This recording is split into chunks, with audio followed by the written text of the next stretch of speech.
don't you just love bubbles? I think everyone does, except those who might be a little bit old and embarrassed to admit it. I think bubbles represent really great stuff, like fun things like parties, yes, and oh, it's gone.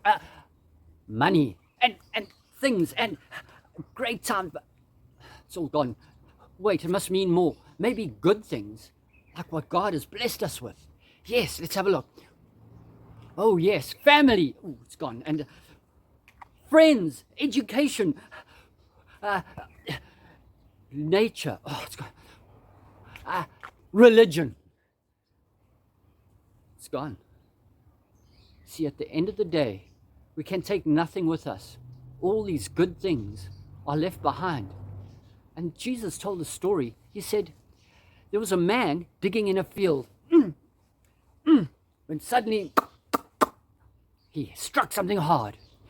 He scraped the soil away, and there before his eyes was a box of treasure, probably full of gold and diamonds and who knows, worth billions of rand. The man looked around. He hid the treasure. He ran home, and he gave up everything he had and sold it. That's probably his iPhone, his laptop, his computer, his fridge, his furniture, his bed, his clothing, his food, his goldfish, his dog, who knows, everything. And he went and bought that field with that money. And the treasure was then his. It was worth it. Worth so much more than he had before. And Jesus tells other stories similar. He said there was a man going around the world searching for the finest treasure. And one day he discovered a pearl of great price. He was so captivated and enthralled with this pearl. In the same way, he ran home, sold everything he had, gave it all up, took the money and bought this pearl. And he found true fulfillment, more than everything he had before. And in the same way, God says to us, in life, let's hold lightly those things that don't last. And let's seek with all our heart that treasure, which is Christ himself. And when we find it, yes, do not let it go.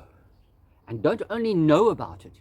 You see, we could go to university and study about God and the Bible and know everything about Jesus. But we have to know him personally. Like some people say they know Nelson Mandela.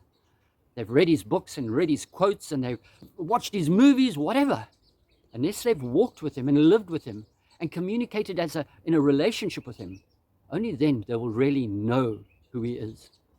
And in the same way, God says, don't just know about me, but I knock on the door of your heart, God says. So open up your heart and receive me in a living, real relationship that will far surpass everything you've got in the world.